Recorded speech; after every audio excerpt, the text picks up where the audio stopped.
Welcome students, मैं पुरुषोत्तम सुर्वे आपका स्वागत करता हूं सुर्वे सर सिद्धांत क्लासेस अकोला इस चैनल पर। सेकंड लेक्चर में हमने इलेक्ट्रोकेमिकल सेल्स देखे थे और उसका क्लासिफिकेशन देखा था। दो टाइप किए थे हमने, इलेक्ट्रोजेनिक सेल और इलेक्ट्रोलिटिक सेल। इलेक्ट्रोजेनिक सेल को हम वोल्टेइक सेल या गैल्वानिक सेल भी कह सकते हैं। वैसे इलेक्ट्रोलिटिक सेल को भी एक नाम दिया था हमने, voltameter.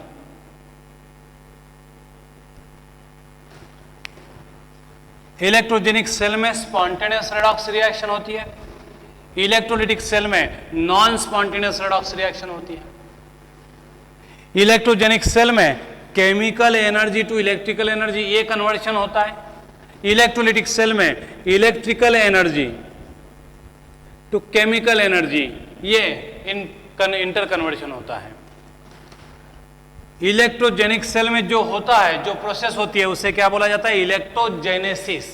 The process which occur in electrogenic cell is called as electrogenesis, या यूं बोल सकते हैं हम कि स्पॉन्टेनियस रेडॉक्स रिएक्शन का दूसरा नाम क्या है? इलेक्ट्रोजेनेसिस।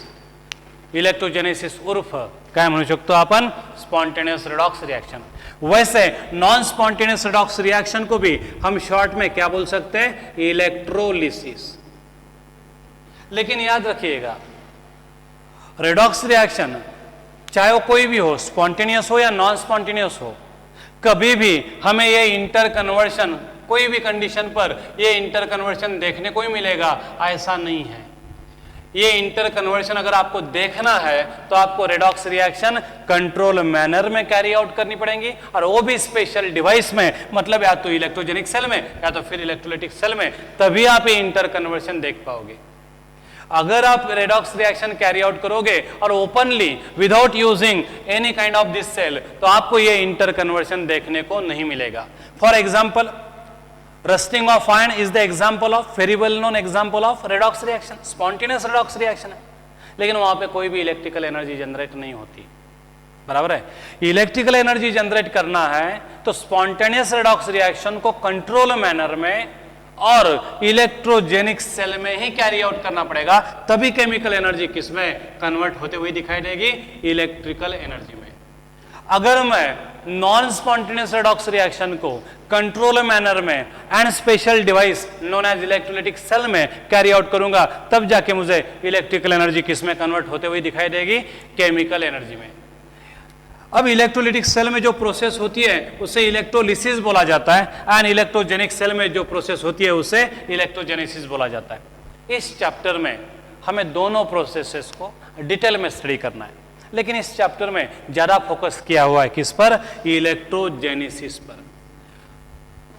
हमें इलेक्ट्रिसिटी कैसे प्रोड्यूस करते आती है मालूम है, अलग अलग प्रोसेसेस हमें मालूम है, how to generate electrical energy, how to harness electrical energy, बराबर है। और हमें इलेक्ट्रिकल एनर्जी यूज करने के बहुत सारे वेज मालूम है। एनर्जी कंजम्पशन ज्यादा है और उतना उसका प्रोडक्शन नहीं हो पा रहा। हमें बताया जाता है कि 2020 तक, 2030 तक कोयला खत्म हो जाएगा, ये खत्म हो जाएगा, वो खत्म हो जाएगा, फ्यूल खत्म हो जाएंगे, फिर हम इलेक्ट्रिकल एनर्जी कहां से हासिल करेंगे?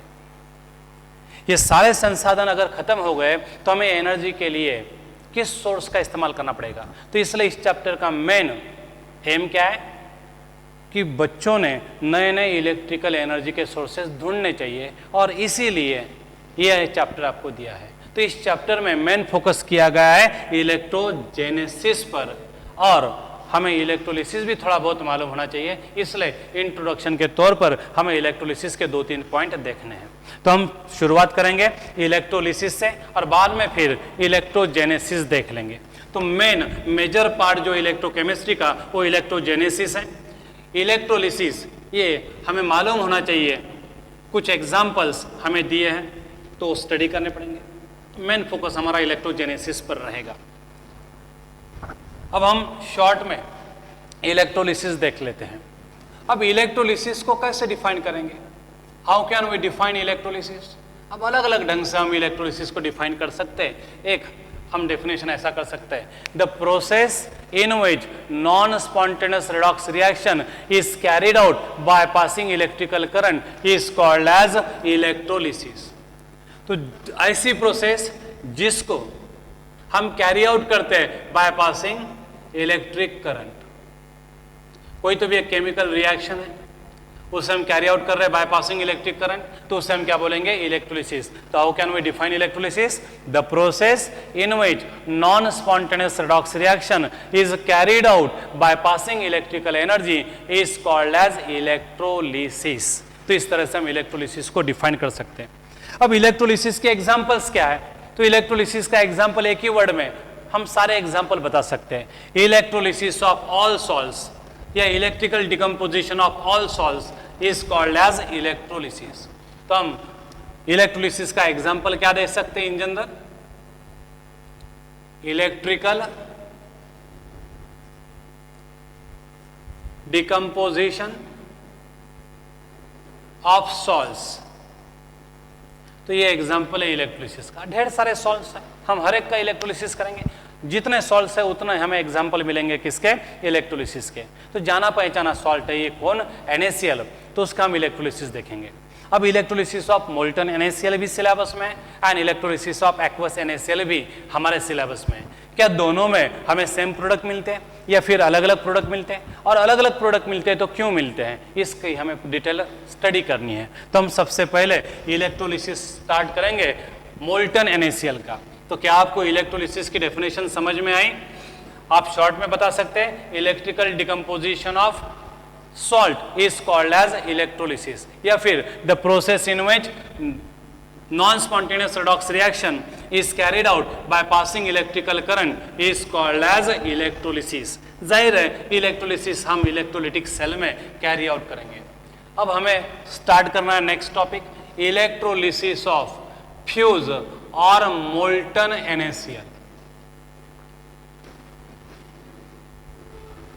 तो पहला पॉइंट हम देखेंगे इलेक्ट्रोलिसिस में, इलेक्ट्रोलिसिस ऑफ मोल्टन NaCl। अब देखो NaCl ये आयोनिक सॉलिड है और क्रिस्टलाइन सॉलिड है। NaCl जो है वो आयोनिक सॉलिड है एंड क्रिस्टलाइन सॉलिड है। Na positive and Cl negative ion के अंदर बहुत ही strong electrostatic forces of attraction है जिसे हम आयोनिक बॉन्ड कहते हैं, और उसी की वजह से NaCl का मेल्टिंग पॉइंट बहुत बहुत हाई है। अब NaCl आयोनिक क्रिस्टलाइन सॉलिड है। जब ये सॉलिड स्टेट में होगा तो Na positive ion is strongly held by 6 neighbouring Cl negative ion. Each Na positive ion is held by 6 neighboring Cl negative ion and each Cl negative ion is equally held by 6 Na positive ion। और ये attractive forces बहुत ही भयानक strong होते हैं, और बहुत भयानक strong होने की वजह से ये जो आयंस है वो इमूवेबल बन जाते हैं। इसलिए NaCl in a solid state is a bad conductor of electricity। NaCl in a solid state is a bad conductor of electricity। तो फिर NaCl कब इलेक्ट्रिसिटी कंडक्ट करेगा? तो NaCl conducts electricity in molten state और इन aqueous state. तो कभी कभार आपको सवाल पूछा जाता है electrolytes conduct only in aqueous solution, तो ये स्टेटमेंट सही होगा कि गलत होगा? ओनली इन एक्वस कंडीशन बोला है, ओनली बोला है, इसलिए गलत हो गया। इलेक्ट्रोलाइट्स एक्वस सॉल्यूशन में भी इलेक्ट्रिसिटी कंडक्ट करते हैं as well as the conduct electricity in their molten state also. इसलिए molten state and aqueous state दोनों में इलेक्ट्रिसिटी कंडक्ट करेंगे, but they can not conduct electricity in solid state. अब electrolysis of NaCl हमें carry out करना है, तो NaCl ने इलेक्ट्रिसिटी कंडक्ट करनी चाहिए, तो आयंस मूवेबल चाहिए, और मूवेबल आयंस हमें मोल्टन NaCl में मिलते हैं या फिर एक्वस NaCl में मिलते हैं। इसलिए हमें यहाँ पे एग्जाम्पल लेना पड़ रहा है electrolysis of molten NaCl। Solid NaCl cannot be decompose electrically. तो पहला एग्जाम्पल है इलेक्ट्रोलिसिस ऑफ मोल्टन NaCl। अब इसका इलेक्ट्रोलिसिस कैरी आउट करने के लिए जाहिर है मोल्टन NaCl तैयार करने के लिए हमें हाई टेम्परेचर की जरूरत पड़ेगी, क्योंकि आयनिक बॉन्ड काफ़ी स्ट्रांग है और उसे वीक बनाने के लिए NaCl को मेल्ट करना पड़ेगा, और NaCl का मेल्टिंग पॉइंट 1500 डिग्री सेल्सियस के आसपास है। वो बहुत ही ज़्यादा हाई टेम्परेचर है। इतना टेम्परेचर मेंटेन करना तो आसान है, अचीव करना तो आसान है, लेकिन इसको कंटिन्यूसली मेंटेन करना क्या है, बहुत डिफिकल्ट है। वापस से देखो, 1500 डिग्री सेल्सियस टेम्परेचर क्रिएट करना आसान है, लेकिन उसको लंबे समय के लिए मेंटेन करना बहुत डिफिकल्ट है। तो NaCl का हम इलेक्ट्रोलिसिस करेंगे मोल्टन स्टेट में, और उसके लिए हमें एक स्पेशल डिवाइस यूज करना पड़ेगा। कौन सा? Downs cell. डाउन सेल एक थिक आयन शीट से बना हुआ वेसल है। डाउन सेल है थिक आयन शीट से बना हुआ क्या है, वेसल है। इस वेसल में हम मोल्टन NaCl को ऐड करेंगे। इस वेसल में हम मोल्टन NaCl को ऐड करेंगे। तो हम मोल्टन NaCl का इलेक्ट्रोलिसिस देख रहे हैं। इलेक्ट्रोलिसिस की डेफिनेशन हमें सबको मालूम है, the process in which non spontaneous redox reaction is carried out by passing electrical energy is called as electrolysis. पहला एग्जांपल देख रहे हैं, electrolysis of molten NaCl। NaCl electricity conduct करता है molten as well as in aqueous state, but it never conduct electricity in solid state.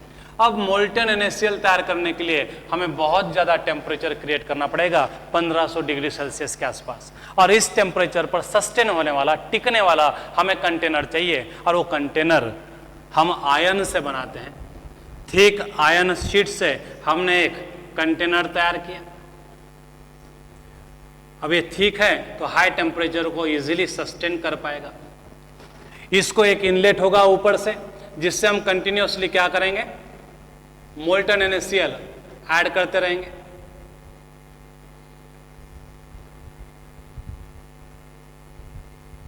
तो इस inlet से हम मोल्टन NaCl कंटिन्यूसली ऐड करते रहेंगे। यहां पे मोल्टन NaCl है जिसका टेम्परेचर बहुत ज्यादा है। अब मोल्टन NaCl में Na positive ion, NCl negative ion movable है, और मूवेबल है तो इलेक्ट्रिसिटी कंडक्ट कर सकते हैं। इस आयन कंटेनर में बॉटम से हम छेद करेंगे और इसमें से अंदर ग्राफाइट रॉड इंसर्ट कर देंगे। दोनों इलेक्ट्रोड यहां पे जो यूज किए जा रहे हैं वो किससे बने हैं, ग्राफाइट से बने हैं। और इस ग्राफाइट इलेक्ट्रोड को हमने परफोरेटेड जैकेट से क्या किया है, कवर किया है। परफोरेटेड जैकेट मतलब उनको बॉटम में छेद होंगे। इन छेद से क्या होगा, Na positive Cl negative ions electrode के पास आ जा पाएंगे। तो इस तरह से हमने दोनों ग्राफाइट रॉड को परफोरेटेड जैकेट से क्या कर दिया है, ढक दिया है। परफोरेटेड जैकेट की वजह से आयन इजीली इन इलेक्ट्रोड के पास आ सकते हैं। और इन ग्लास जैकेट के एंड्स हमने बाहर निकाल दिए। तो ग्लास जैकेट से एक हमने बाहर एग्जिट निकाला है, यहां से भी एक हमने आउटलेट निकाला है। इस जैकेट का एक आउटलेट बाहर है इस तरफ से, इस जैकेट का आउटलेट इस तरफ से। अब एक ग्राफाइट इलेक्ट्रोड को मैं पॉजिटिव टर्मिनल ऑफ बैटरी को जोड़ दूंगा और दूसरे इलेक्ट्रोड को मैं नेगेटिव टर्मिनल ऑफ बैटरी जोड़ दूंगा। अब जिस इलेक्ट्रोड को मैंने पॉजिटिव टर्मिनल ऑफ बैटरी जोड़ दिया वो पॉजिटिवली चार्ज बनेगा, एंड जिस टर्मिनल को मैंने negatively charge of external battery जोड़ दिया वो क्या बनेगा, नेगेटिवली चार्ज इलेक्ट्रोड बनेगा।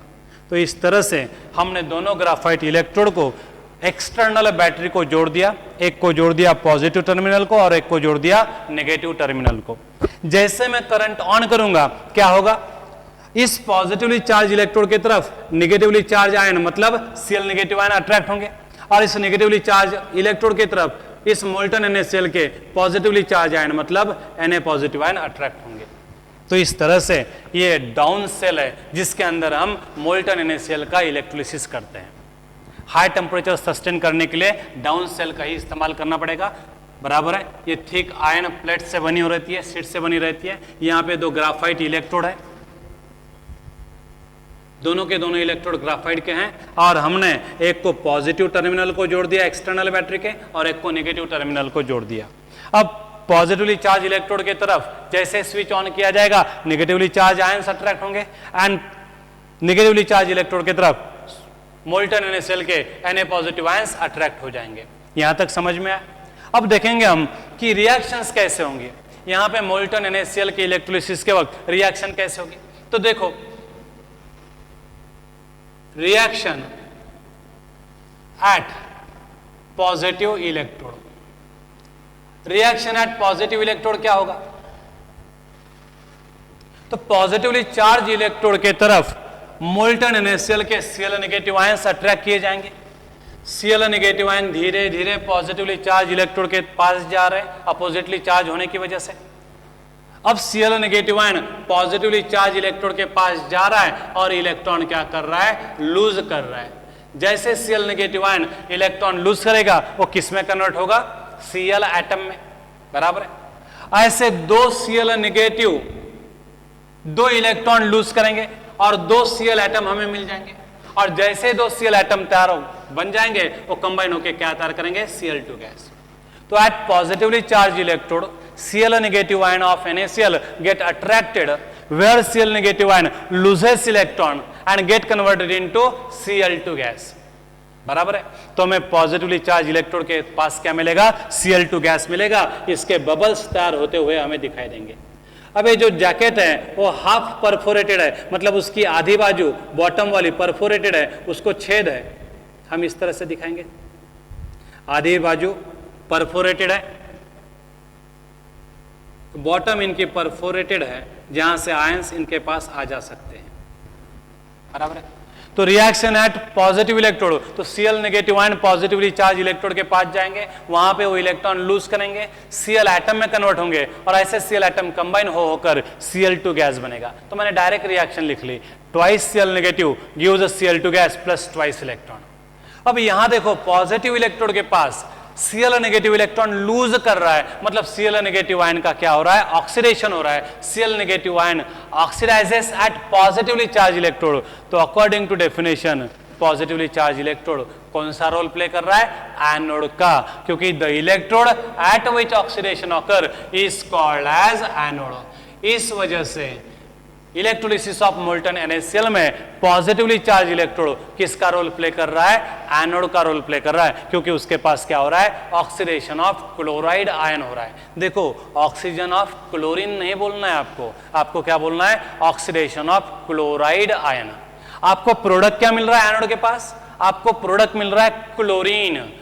तो क्लोरीन ऑक्सीडेशन में नहीं जा रहा, क्लोरीन एज अ प्रोडक्ट मिल रहा है, और ऑक्सीडेशन में कौन जा रहा है, क्लोराइड आयन।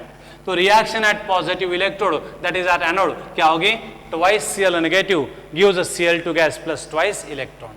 तो Cl2 गैस तैयार होगा। अब ये गैसियस स्टेट में तैयार होगा, हल्का है, मोल्टन NaCl से Cl2 गैस हल्का है, तो downward displacement of liquid NaCl से इस अपर रीजन में क्या होगा, कलेक्ट होगा। Cl2 गैस हल्का है, ऊपर सरकेगा और ऊपर सरकते वक्त मोल्टन NaCl को नीचे दबाएगा, मतलब ये इसमें कैसे कलेक्ट हो रहा है, downward displacement of molten NaCl से। जैसे यहाँ पे Cl2 का सफिशिएंट प्रेशर बन जाएगा, हमें प्रेशर ढीला करेंगे, लूज करेंगे, तो क्या होगा, हमें यहाँ पे Cl2 गैस बाहर निकलता हुआ दिखाई देगा। तो इस तरह से एनोड के पास हमें कौन सा प्रोडक्ट मिला, क्लोरीन, Cl2 गैस मिला। तो पॉजिटिवली चार्ज इलेक्ट्रोड के पास Cl नेगेटिव ऑक्सीडेशन में जा रहे हैं, इसलिए पॉजिटिवली चार्ज इलेक्ट्रोड को मैं क्या कह रहा हूं, एनोड कह रहा हूं। अब reaction at negatively charge electrode क्या होगी। अब नेगेटिवली चार्ज इलेक्ट्रोड की तरफ जाहिर है कौन अट्रैक्ट होगा, पॉजिटिवली चार्ज आयन, और पॉजिटिवली चार्ज आयन यहां पे हमारे पास एक ही है। देखो हमने मोल्टन NaCl लिया था, प्योर मोल्टन NaCl लिया था, तो प्योर मोल्टन NaCl में सिर्फ दो ही पॉसिबिलिटीज है, एक Na पॉजिटिव आयन होने की और दूसरी Cl नेगेटिव आयन होने की। इन दो आयन के अलावा कोई भी तीसरा आयन वहां पे नहीं होगा, बराबर है। तो मोल्टन NaCl का इलेक्ट्रोलिसिस कर रहे हैं हम, रिएक्शन देख रहे हैं, एट पॉजिटिव इलेक्ट्रोड देख चुके हैं, अब रिएक्शन एट नेगेटिव इलेक्ट्रोड देखेंगे। तो नेगेटिव इलेक्ट्रोड के पास कौन अट्रैक्ट होगा, Na positive ion. Na positive ion वहां पे जाएगा और वहां पे क्या करेगा, इलेक्ट्रॉन एक्सेप्ट करेगा, तो हमें क्या मिलेगा, सोडियम। तो Na positive ion electron gain कर रहा है, मतलब रिडक्शन में जा रहा है, तो Na positive ion undergo reduction, sodium reduction में नहीं जा रहा, सोडियम आयन रिडक्शन में जा रहा है। तो twice Na positive plus twice electron gives twice Na। लेकिन याद रखिए यहाँ पे कि टेम्परेचर बहुत ज़्यादा है, और इस टेम्परेचर पे हमें जो Na मिलता है वो कौन सी स्टेट में मिलता है, लिक्विड स्टेट में मिलता है। तो because of high temperature in Downs cell, sodium is obtain in liquid state at वो नेगेटिव इलेक्ट्रोड। इस नेगेटिव इलेक्ट्रोड के पास कौन सी रिएक्शन हो रही है, गेन ऑफ इलेक्ट्रॉन, जिसे हम क्या बोलते हैं, रिडक्शन। इसलिए नेगेटिव इलेक्ट्रोड के पास रिडक्शन हो रहा है, तो इसे हम क्या कहेंगे, कैथोड। तो here negative electrode serve as a cathode and positive electrode serve as a anode. तो एनोड के पास ऑक्सीडेशन ऑफ क्लोराइड आयन होगा, Cl2 gas as a product मिलेगा। एंड कैथोड के पास दैट इज नेगेटिव इलेक्ट्रोड के पास Na पॉजिटिव आयन रिडक्शन में जाएंगे और हमें क्या मिलेगा, मोल्टन सोडियम मिलेगा। तो सोडियम का मेल्टिंग पॉइंट काफी कम है, टेम्परेचर बहुत ज्यादा है 1500 डिग्री सेल्सियस के आसपास, इसलिए सोडियम लिक्विड स्टेट में मिला। लेकिन लिक्विड सोडियम भी लिक्विड NaCl से हल्का है, इसलिए वो इस जैकेट में ऊपर की तरफ जमा होगा। तो liquid sodium metal is less denser then liquid NaCl। तो लिक्विड NaCl से हल्का होने की वजह से ये जैकेट में ऊपर कलेक्ट हो जाएगा। जब sufficient amount of liquid Na यहाँ पे तैयार होगा तो हम वैक्यूम पंप का इस्तेमाल करके लिक्विड सोडियम को बाहर निकाल सकते हैं। तो with the help of vacuum pump the liquid Na which is collected over liquid NaCl in this jacket is removed and is then solidified। तो उस लिक्विड Na को हम फिर बाद में क्या कर सकते हैं, सॉलिडिफाई कर सकते हैं। तो इस तरह की रिएक्शन होगी निगेटिवली चार्ज इलेक्ट्रोड के पास। अब जैसे मैंने आपको पहले बताया था कि oxidation is not a complete reaction, reduction is not a complete reaction, they are the half reactions. और इन दो हाफ रिएक्शन को मैं जोड़ दूंगा तो एक कंप्लीट रिएक्शन बनेगी और उस कंप्लीट रिएक्शन को हम क्या बोलते हैं, रेडॉक्स रिएक्शन। वैसे इन दो हाफ रिएक्शन को मैं जोड़ दूंगा, यह है ऑक्सीडेशन रिएक्शन, यह है रिडक्शन रिएक्शन। इन दोनों रिएक्शन को मैं जोड़ दूंगा तो क्या होगा, दो इलेक्ट्रॉन प्रोड्यूस हो रहे हैं, दो इलेक्ट्रॉन कंज्यूम हो रहे हैं, कैंसल। तो ऐसा दिखता है कि twice Na positive plus twice Cl negative gives twice Na plus Cl2 gas. जब लिक्विड Na हम बाहर निकालेंगे, उसे कूल करेंगे तो हमें क्या मिलेगा, सॉलिड Na मिलेगा। तो इस तरह से हम मोल्टन NaCl का इलेक्ट्रोलिसिस करेंगे। तो मोल्टन NaCl के इलेक्ट्रोलिसिस के वक्त हमें एनोड के पास क्या मिलेगा, product Cl2 gas, and cathode के पास क्या मिलेगा, प्रोडक्ट Na मिलेगा। तो what are the products of electrolysis of molten NaCl at cathode and anode respectively. तो कैथोड पहले बोला तो आपको पहले कैथोड के पास का प्रोडक्ट बोलना पड़ेगा। कैथोड के पास कौन सा प्रोडक्ट मिल रहा है, सोडियम, एंड एनोड के पास कौन सा प्रोडक्ट मिल रहा है, क्लोरीन। तो इस तरह से डाउन सेल के अंदर हम मोल्टन NaCl का इलेक्ट्रोलिसिस कर सकते हैं। अब देखिए बहुत ज्यादा हाई टेम्परेचर यहाँ पे हमें क्रिएट करना पड़ रहा है और मेंटेन भी करना पड़ रहा है। इसका मतलब हमें यहाँ पे बहुत सारी एनर्जी लग रही है, बहुत सारा पैसा लग रहा है। और सेकंडली ये मोल्टन NaCl पोर करते वक्त अगर हमारे बॉडी पे गिर गया तो फिर हमारे बॉडी को बहुत बड़ी बड़ी इंजरी हो सकती है, जान भी जा सकती है। मतलब मोल्टन NaCl का इलेक्ट्रोलिसिस करना हमारी जान के लिए खतरनाक भी है, जान भी जा सकती है हमारी। और दूसरा मतलब बहुत ज़्यादा खर्चा भी आ रहा, क्योंकि इतना सारा टेम्परेचर मेंटेन जो करना है, इसलिए जान का भी खतरा है और पैसा भी बहुत ज़्यादा लग रहा। मतलब ये प्रोसेस इकोनॉमिकल नहीं है और सेफ भी नहीं है। तो हम जनरली अवॉइड करते हैं इलेक्ट्रोलिसिस ऑफ मोल्टन NaCl को। अब हमारे पास दूसरा चारा है नहीं, इलेक्ट्रोलिसिस ऑफ मोल्टन NaCl ही करना है, लेकिन हमें थोड़ा सा रिस्क कम करना है। तो क्या करेंगे, तो हम 1500 डिग्री सेल्सियस जो NaCl का मेल्टिंग पॉइंट है उसे कम करेंगे। और कैसे कम करेंगे, बाय एडिंग इम्प्यूरिटीज। जब मैं किसी मैटर में इम्प्यूरिटी ऐड करता हूं तो उसका मेल्टिंग पॉइंट कम होता है। ये बात आपको याद रखनी पड़ेगी। सॉल्यूशन में हमने देखा है whenever we add impurities to the pure substance what happens, melting point decreases. Depression in freezing point, हमने क्वालिटेटिव प्रॉपर्टी देखी है। फ्रीजिंग पॉइंट यानी मेल्टिंग पॉइंट होता है, फ्रीजिंग पॉइंट लो होगा मतलब मेल्टिंग पॉइंट भी लो होता है। तो जब किसी सब्सटेंस में मैं इम्प्यूरिटी डालता हूं तो क्या होता है, मेल्टिंग पॉइंट उसका कम होता है। तो हम इस मोल्टन NaCl का इलेक्ट्रोलिसिस करना चाहते हैं वो भी सेफली, तो हमें ये मेल्टिंग पॉइंट ऑफ NaCl कम करना पड़ेगा। और मेल्टिंग पॉइंट ऑफ NaCl कम करने के लिए हम इसमें इम्प्यूरिटी डालते हैं, किसकी, CaCl2 की। Large amount of CaCl2 is added. अब जितना CaCl2 ज्यादा डालोगे, मतलब जितनी इम्प्यूरिटी ज्यादा डालोगे उतना क्या होगा, मेल्टिंग पॉइंट कम होगा। इसलिए मोल्टन NaCl का इलेक्ट्रोलिसिस करने के लिए हम 80 to 85% क्या यूज करते हैं, CaCl2 का इस्तेमाल करते हैं। देखो इम्प्यूरिटी का प्रमाण बहुत ज्यादा है, जितनी इम्प्यूरिटी ज्यादा होगी उतना मेल्टिंग पॉइंट बहुत बहुत कम होगा। तो लो टेम्परेचर पे NaCl मेल्ट होगा। तो हम इस एक्सपेरिमेंट को सेफर बनाना चाहते हैं, लेस रिस्कियर बनाना चाहते हैं, इसलिए हमने NaCl का मेल्टिंग पॉइंट काफी कम करने के लिए बहुत सारी इम्प्यूरिटी ऐड कर दी। इसमें और 10% हम क्या करेंगे, CaF2 भी डाल देंगे, CaF2 डाल देंगे, और एंड 5% ही क्या होगा, इसमें NaCl होगा। देखो NaCl 5% है और इम्प्यूरिटी बहुत सारी है, बहुत सारी इम्प्यूरिटी की वजह से NaCl का मेल्टिंग पॉइंट काफी कम हो जाएगा। तो why CaCl2 is added during electrolysis of molten NaCl? तो इसका आंसर क्या होगा, तो इसका आंसर होगा to decrease the melting point of NaCl।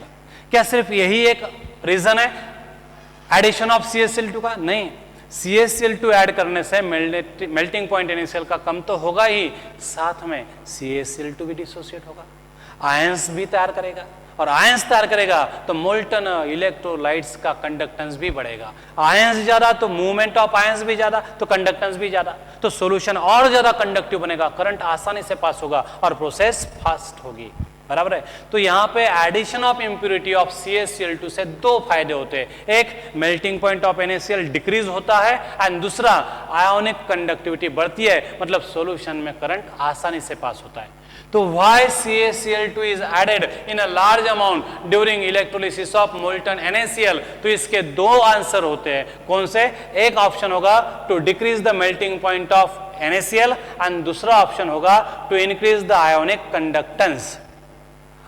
तीसरा ऑप्शन होगा both A and B and last D होगा नन ऑफ दीज। तो आप क्या आंसर सिलेक्ट करेंगे? आपको सिलेक्ट करना पड़ेगा सी। तो addition of CaCl2 increases the ionic conductivity of molten NaCl as well as it decreases the melting point of NaCl so that we can perform this experiment at low temperature। तो ये molten NaCl का electrolysis के बारे में है। इसके लिए हमें डाउन सेल का इस्तेमाल करना पड़ता है, लेकिन इतना सब कुछ करने के बाद भी ये प्रोसेस उतनी ज़्यादा इकोनॉमिकल नहीं है, उतनी ज़्यादा सेफ नहीं है, क्योंकि मेल्टिंग पॉइंट 1500 का 500 होगा। 500 डिग्री सेल्सियस भी हमारे लिए क्या है, बहुत ज़्यादा टेम्परेचर है, हम उस कंटेनर के पास खड़े भी नहीं रह पाएंगे। तो इसका मतलब मोल्टन NaCl का इलेक्ट्रोलिसिस करना हमारे लिए फ़ायदेमंद नहीं है, हमारे लिए इकोनॉमिकल नहीं है, हमारे लिए सेफ नहीं है। तो फिर हम किसके तरफ जाएंगे? Electrolysis of aqueous NaCl। Electrolysis of aqueous NaCl हम हमारे नेक्स्ट लेक्चर में, लेक्चर नंबर 4 में लेंगे। तब तक हम रुक जाते हैं। थैंक यू बच्चों।